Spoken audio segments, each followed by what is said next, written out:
গতকাল প্রকাশ পেয়েছে দ্বিতীয় সাপ্লিমেন্টারি তালিকা এবং সেই সাপ্লিমেন্টারি তালিকায় নাম উঠল শশী পাঁচার, পাশাপাশি নাম উঠল শ্যামপুকুরের তৃণমূল প্রার্থী শশী পাঁচার। দ্বিতীয় সাপ্লিমেন্টারি তালিকায় নাম উঠেছে কাজল শেখেরও। এখনো বিচারাধীন কিছু তৃণমূল প্রার্থীর নাম রয়েছে, এমনটাই জানা যাচ্ছে সূত্রের খবর।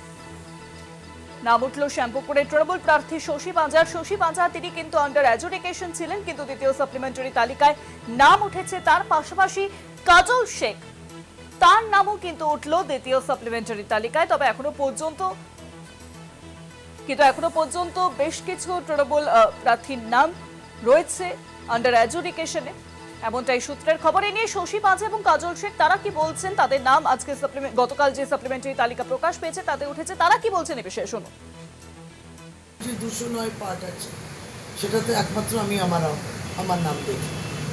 এবার ডিলিশন লিস্টগুলো সমস্ত আমরা দেখছি, আর যেহেতু অ্যাডজুডিকেশনেতে আমরা সংখ্যাও জানি কজন অ্যাডজুডিকেশনে ছিল।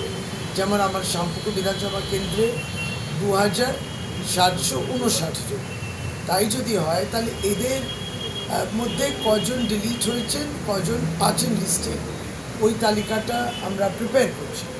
কারণ চিন্তার বিষয় তো একটা এটাই যে ওরা যারা অ্যাডজুডিকেশন লিস্টে ছিল অনেকটাই লজিক্যাল ডিসক্রিপেন্সি।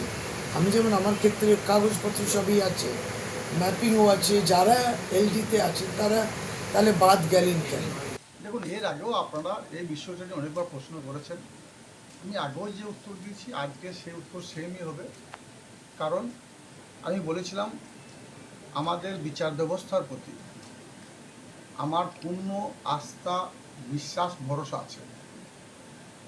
যদিও বিজেপি চেয়েছিল নির্বাচন কমিশনকে কাজে লাগিয়ে সারা বাংলার যারা ভোটার তারা যেন তাদের গণতান্ত্রিক অধিকার, সাংবিধানিক অধিকার, ভোটাধিকার প্রয়োগের অধিকার প্রয়োগ করতে না পারে, কিন্তু আমাদের রাজ্যের বাংলার বাঘিনী, বাংলার মা, বঙ্গজননী মাননীয় মুখ্যমন্ত্রী মাননীয় মমতা বন্দ্যোপাধ্যায় সুপ্রিম কোর্টে গিয়ে সওয়াল জবাবের ভিত্তিতে তিনি এটা প্রমাণ করে দিয়েছেন যে নির্বাচন কমিশন যাকে বিজেপি কাজে লাগাচ্ছে তার কোনো দায়িত্ব থাকবে না।